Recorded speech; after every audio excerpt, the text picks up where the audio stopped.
Let's look at astronomy in the Bible. The lights in the heavens are for signs and seasons. God created lights in the heavens for signs and seasons and for days and years. Genesis 1:14 through 16. We now know that a year is the time required for the earth to travel once around the sun. The seasons are caused by the changing position of the earth in relation to the sun. The moon's phases follow one another in clock-like precision, constituting the lunar calendar. Evolution teaches that the cosmos evolved from random chance. But the Bible agrees with the observable evidence that all of these things work together for signs and seasons. Okay? Isaiah 40 verses 22. Okay, I'm gonna make the flat earthers mad at me. Oh well. Isaiah 40 verse 22. It is he that sitteth upon the circle of the earth. See, the earth is a sphere. There are some people going around saying that the Bible teaches the earth is flat. Basically, they wrest the scriptures out of context, misinterpret idioms and the figurative language, and twist fact into nonsense. The Bible agrees with hard science that the earth is a sphere. Okay, listen, I've personally flown around the earth both ways. Okay, as a teenager, I flew to Europe. As an adult, I flew to Asia in different directions. Okay, the earth is not flat. You get high enough, you can see the earth's curvature. The earth is a revolving sphere. Luke 17:34 through 36 says this, I tell you, in that night there shall be 2 men in one field. The one shall be taken and the other shall be left. 2 women shall be grinding together, one shall be taken and the other left. 2 men shall be in the field, one shall be taken, the other left. This is a depiction of simultaneous day and night, which would necessitate a spherical revolving earth. So you have people in bed, and suddenly one person disappears and the other's left. And you have people grinding in a field, and one disappears and the other's left. Okay? So you have night and day at those 2 different points in time. So that would necessitate a revolving and spherical earth. The earth freely floats in space, Job 26:7. He stretches out the north over an empty space and hangeth the earth upon nothing. Each star is unique. 1 Corinthians 15:41. One star differeth from another in glory. Centuries before the advent of the telescope, the Bible declared what only God and the angels knew. Each star varies in intensity. Jeremiah 33:22 says the stars cannot be counted. You can sit there at night, look up at the sky, and you can essentially count how many stars you see, but there are millions, billions more that you can't. This was not something that was very well known at the time. Jeremiah 33:22, as the host of heaven cannot be numbered, neither the sand of the sea measured, so will I multiply the seed of David my servant and the Levites that minister unto me.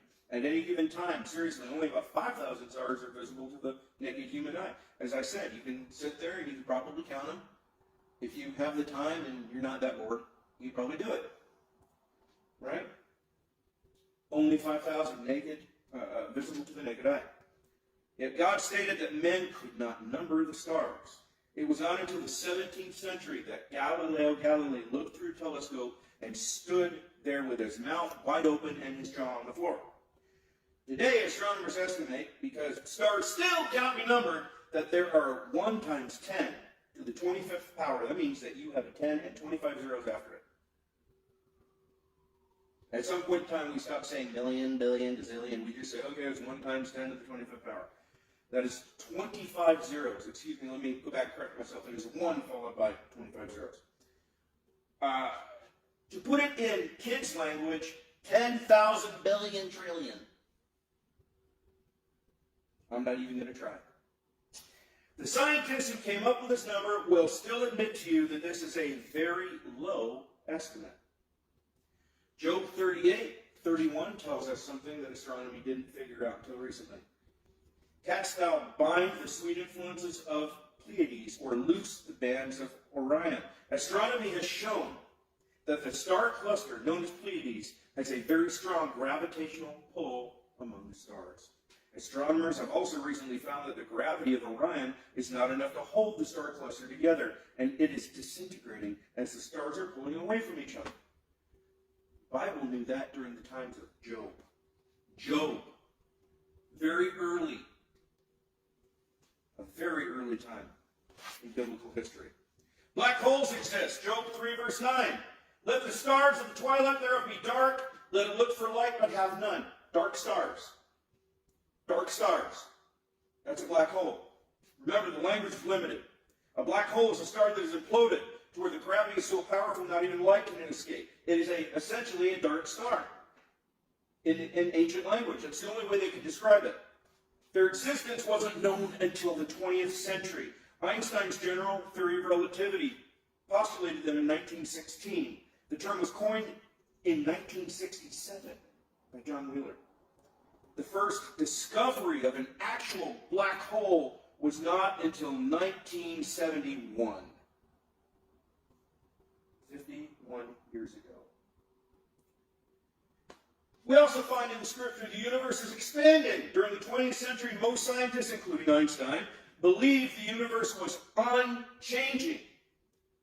Others believed that it should have collapsed due to its own gravity.